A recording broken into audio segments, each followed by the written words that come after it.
নমস্কাৰ বন্ধুসকল আপোনালোক সকলোকে মোৰ ইউটিউব চেনেলটোলৈ স্বাগতম জনাইছোঁ। বৰ্তমান সময়ৰ ক্ৰিকেট জগতত টি20 আৰু এদিনীয়া ক্ৰিকেটৰ জনপ্ৰিয়তাই বহুতো বিস্ফোৰক বলিং আৰু বেটিং কৰা খেলুৱৈ দেখা গৈছে। কিন্তু কিছুমান খেলুৱৈ এনেকুৱা আছিল যি টেষ্ট ক্ৰিকেটত একাগ্ৰতা, ধৈৰ্য আৰু নিজৰ বুদ্ধি প্ৰদৰ্শন কৰি বহুতো লেহেমীয়া ইনিংছ খেলি থৈছে।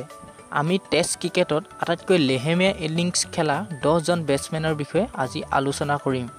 1 নম্বৰত আছে জিঅফ এলাৰ্ট। নিউজিলেণ্ডৰ বাওঁহতীয়া বলাৰ জিঅফ এলাৰ্টে 1999 চনত দক্ষিণ আফ্ৰিকাৰ বিৰুদ্ধে প্ৰথম টেষ্ট মেচৰ প্ৰথমটো ইনিংছত 101 মিনিটৰ বেটিং কৰি 77টা বল খেলি 0 ৰানত আউট হয়। টেষ্ট ক্ৰিকেটৰ ইতিহাসত বিনা ৰান বনাই খেলা এইজন খেলুৱৈ আটাইতকৈ লেহেমীয়া ইনিংছ আছিল। 2 নম্বৰতে আছে মনছুৰ আলী খান পটৌডি।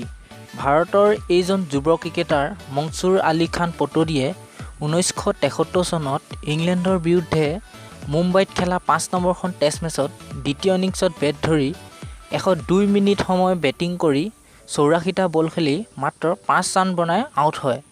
মনছুৰ আলী খানৰ ষ্ট্ৰাইক ৰেট আছিল 5.95। 3 নম্বৰতে আছে ষ্টুৱাৰ্ট বৰ্ড। ইংলেণ্ডৰ সোঁহতীয়া ফাষ্ট বলাৰ ষ্টুৱাৰ্ট বৰ্ডে 2013 চনত নিউজিলেণ্ডৰ বিৰুদ্ধে অকলেণ্ডত খেলা তৃতীয়খন টেষ্ট মেচত দ্বিতীয় ইনিংছত 137 মিনিট বেটিং কৰি 77টা বল খেলি মাত্ৰ 6 ৰান বনাইছিল। এই ইনিংছটোত তেওঁৰ ষ্ট্ৰাইক ৰেট আছিল 7.79। 4 নম্বৰতে আছে ডেমিয়ন মাৰ্টিন। অষ্ট্ৰেলিয়াৰ এইজন সোঁহতীয়া বেটছমেন ডেমিয়ন মাৰ্টিনে 1994 চনত দক্ষিণ আফ্ৰিকাৰ বিৰুদ্ধে ছিডনীত খেলা তৃতীয়খন টেষ্ট মেচত 106 মিনিট বেটিং কৰি 59টা বল খেলি মাত্ৰ 6 ৰান কৰিছিল।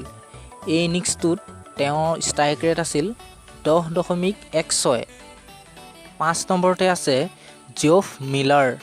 ইংলেণ্ডৰ সোঁহতীয়া বেটছমেন জিঅফ মিলাৰে 1979 চনত অষ্ট্ৰেলিয়াৰ বিৰুদ্ধে মেলবৰ্ণত খেলা তৃতীয়খন টেষ্ট মেচত প্ৰথমটো ইনিংছত 123 মিনিট বেটিং কৰি 100টা বল খেলি মাত্ৰ 7 ৰান বনাইছিল। এই ইনিংছটোত তেওঁৰ ষ্ট্ৰাইক ৰেট আছিল 6.93। 6 নম্বৰতে আছে ৰাজেশ চৌহান। ভাৰতৰ এজন সোঁহতীয়া বেটছমেন ৰাজেশ চৌহানে 1994 চনত শ্ৰীলংকাৰ বিৰুদ্ধে আহমেদাবাদত খেলা তৃতীয়খন টেষ্ট মেচত প্ৰথমটো ইনিংছত বেট ধৰি 96টা বল খেলি মাত্ৰ 9 ৰান কৰিছিল। তেওঁ এই ইনিংছটোত ষ্ট্ৰাইক ৰেট আছিল 9.37। 7 নম্বৰত আছে গডফ্ৰে ইৱান্স।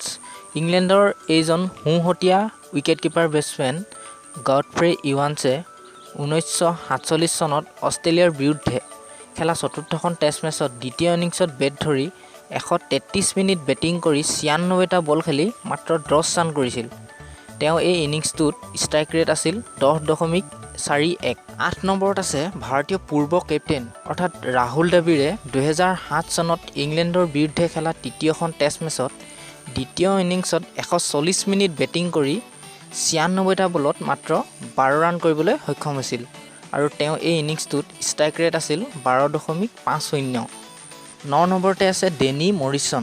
নিউজিলেণ্ডৰ সোঁহতীয়া ফাষ্ট বলাৰ ডেনি মৰিছনে 1997 চনত ইংলেণ্ডৰ বিৰুদ্ধে খেলা প্ৰথমখন টেষ্ট মেচত দ্বিতীয় ইনিংছত 166 মিনিট বেটিং কৰি 133টা বলত মাত্ৰ 14 ৰান কৰিবলৈ সক্ষম হৈছিল আৰু তেওঁ এই ইনিংছটোত ষ্ট্ৰাইক ৰেট আছিল 10.52।